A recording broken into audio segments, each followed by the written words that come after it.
غلام ہے بے قرار آقا، بلائیے ایک بار آقا۔ کہا حلیمہ نے آمنہ سے خدا کے ہیں شاہکار آقا۔ تمہاری لجپال ذات پر ہے تمام دار و مدار آقا۔ تمہارے دربار کے بھکاری زمانے کے تاجدار آقا۔ طفیل، حسنین و فاطمہ کے ہماری بگڑی سوار آقا۔ ہیں آپ اپنی مثال واللہ حضور کے چار یار آقا۔ میں سب سے پہلے اپنے رب قدوس کی بارگاہ میں پورے عجز و انکسار کے ساتھ یہ التجا کرتا ہوں کہ اے خالق و مالک وطن عزیز پاکستان کے دشمنوں کے شر سے محفوظ فرما اور ہر قسم کے ہچکولوں اور اضطراب سے بچا کر اسے منزل مقصود کی جانب گامزن فرما۔ یہ دعائیہ کلمات اس لیے لبوں پہ ہیں کہ ملک کی حقیقی صورتحال دیکھ کر دل بیٹھ جاتا ہے اور اس کربناک ماحول میں دماغ معاف ہونے لگتا ہے۔ مایوسی گناہ ہے لیکن امید کی بھی کوئی کرن نظر نہیں آ رہی۔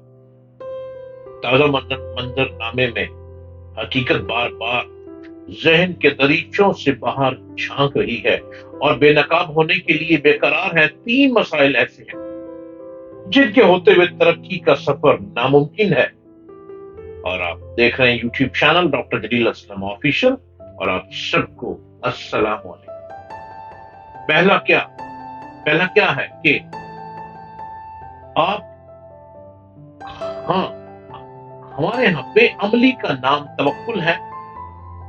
آپ کام نہیں کرتے ہو اور کہہ دیتے ہو کہ اللہ مہربانی کرے گا۔ اللہ تعالیٰ نے اس دنیا کو عالم اسباب بنایا۔ جس کے پاس قوت عمل ہوگی وہ سرخرو ہوگا، اور جو کام چور ہوگا محرومیاں اس کا مقدر ہوگی۔ اور نمبر دو، آپ ہر سطح پر ایک دوسرے سے دست و گریبان ہو۔ سیاسی جماعتیں، مذہبی گروہ اور دیگر سماجی طبقات سب کے درمیان جنگ جاری ہے، اور آپ مقدمات میں الجھ کر ساری دولت اور وسائل ضائع کر رہے ہیں۔ جب تک ان حرکتوں سے باز نہیں آئیں گے ترقی کا خواب محض وہم و گمان ہی رہے گا۔ حضرت غوث العظم دستگیر پیران پیر حضرت شیخ عبد القادر جیلانی رحمت اللہ علیہ جیسا درویش شاید اب دکھائی نہیں دیتا، نہ وہ رونق موجود ہے کہ جو صوفیزم کے ذریعے گرجدار آواز اور کمال کی نگاہ کرم سے لوگوں کی کایا پلٹ دے۔ اور کایا پلٹنے کے لیے ہستیوں کی ضرورت ہے۔ شاید یا تو وہ ہستیاں خاموش ہو چکی ہیں، اور یا وہ ہستیاں ملکی معاملات کو دیکھتے ہوئے اپنی آواز کو باہر نکالنا پسند نہیں کرتی ہیں۔ عجیب و غریب تذبذب کا شکار ہوتے چلے جا رہے ہیں۔ ریاست جستجو میں ہے کہ عوام کو سکون دے سکے، اور عوام عجیب و غریب سوچوں میں ہے کہ کہیں ریاست کو توڑا جائے۔ یہ تمام چیزیں اس وقت ہوتی ہیں جب کوئی صوفی درویش، کوئی گرجدار آواز، کوئی کرامات والی نگاہ موجود نہ ہو۔ حضرت غوث العظم دستگیر جیسا جذبہ اور صوفی کرام جیسی سوچ اب دکھائی نہیں دیتی۔ آپ کہیں بھی چلے جائیں، نوجوان کو توڑا جا رہا ہے۔ کسی جگہ چلے جائیں، خواتین سڑکوں پہ آ چکی ہیں، کسی بھی جگہ نگاہ ڈالیں، ہر طبقہ عجیب تذبذب کا شکار ہے۔ لیکن ہمیں تلاش ہے تو ایسی ہستی کی جو سید الاولیاء محی الدین شیخ عبد القادر جیلانی رحمت اللہ علیہ جیسی تعلیم دے سکے، ان جیسی سوچ دے سکے، ان جیسا ادب سکھا سکے، ان جیسی نگاہ مرد مومن ڈال سکے۔ حضرت غوث العظم محبوب سبحانی محی الدین ابو محمد عبد القادر جیلانی رحمت اللہ علیہ، ان کے عہد مبارک سے آج تک کے تمام اولیاء کرام ان کے ادب میں جھک جاتے ہیں۔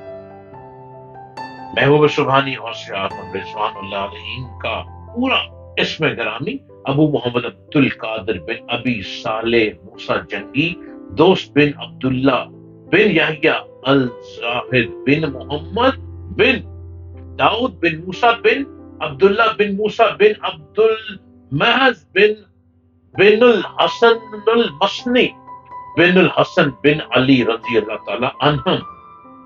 کوئی ہے جو اتنی بڑی ہستی کی روحانی پاور سے توجہ لیتے ہوئے کسی بھی ریاست میں سکون پیدا کر سکے؟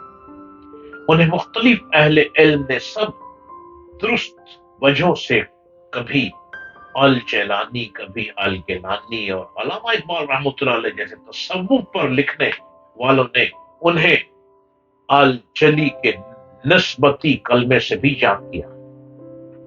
سلسلہ عالیہ قادریہ کے بانی حضرت شیخ عبد القادر جیلانی رضوان اللہ علیہ کا شجرہ طریقت کچھ یوں ہستیوں سے جا کے ملتا ہے. حضرت غوث العظم رحمۃ اللہ علیہ تک یہ شجرہ یوں ہے. حضرت امام علی مقام سیدنا حسین بن علی سے امام زین العابدین، ان سے امام محمد باقر، ان سے امام جعفر صادق، ان سے امام موسیٰ کاظم، ان سے امام موسیٰ رضا، ان سے معروف کرخی، ان سے سری سختی، ان سے جنید بغدادی، ان سے ابو بکر محمد شبلی، ان سے ابو الفضل عبد الواحد بن عبد العزیز، ان سے ابو الفرا طرطوسی، ان سے ابو الحسن علی ہنکاری، ان سے ابو سعید علی بن مخزومی، اور ان سے یہ سلسلہ معرفت طریق حق سیدنا حضرت شیخ عبد القادر جیلانی رحمۃ اللہ علیہ تک پہنچنا. ایسی ہستیاں کبھی کسی بھی ریاست میں موجود ہوں، ان کی نگاہ کرمی کافی ہوتی ہے کہ بنجر زمین کو ہرا بھرا کر دیتی ہے، خشک دماغ لوگوں کو چکا دیتی ہے، سخت دلوں کے اندر پھول پیدا کر دیتی ہے، اور کہیں بارش نہ آتی ہو تو نگاہ کرتے ہوئے اللہ کی بارگاہ سے بارش عطا کروا لیتی ہے. اب نہ وہ ڈھونڈنے والے لوگ رہے ہیں، اور شاید اب نہ وہ دینے والی ہستیاں موجود ہیں، اور اگر کہیں کوئی چھپا بیٹھا ہے تو وہ اپنے ہی من میں ڈوبا بیٹھا ہے. ہم بارش کی بوندوں کو ترستے ہیں، ہم معیشت کو بہتر کرنے کو ترستے ہیں، ہم کھیت کی ہریالی کو ترستے ہیں، اور مہنگائی ہمارے سر سے گزرتی چلی جا رہی ہے. درویش درباروں پہ ملتے ہیں یا مسجدوں میں ملتے ہیں، یا درویش کسی خانقاہ پہ دکھائی دیتے ہیں. اب وہ منظر بند ہو چکا، اب وہ دروازے بند ہو چکے ہیں جو ہمیں وہ راستہ دکھا سکیں، جو دعا کر سکیں کہ قوم کی تقدیر بدل جائے، جو نگاہ کر سکیں کہ ریاست خود کو مضبوط ریاست بناتے ہوئے، انتقامی کارروائیوں سے بات آتے ہوئے ملک کو ترقی کے راستے پر لے کر جائے. خدایا ہمیں وہ عظیم لوگ عطا فرما دے، وہ نگاہ مرد مومن جیسے لیڈر عطا فرما دے جو ملک کو سنوار سکیں، جو گریبانوں کو کھینچ نہ سکیں، جو گردنوں کو بلا وجہ کاٹ نہ دے، کہ بلا وجہ لہو لوہان نہ کرے. یہ صرف اور صرف وطن عزیز کو معاشی طور پر، اخلاقی طور پر اور تعلیمی طور پر بلندی عطا کر سکتا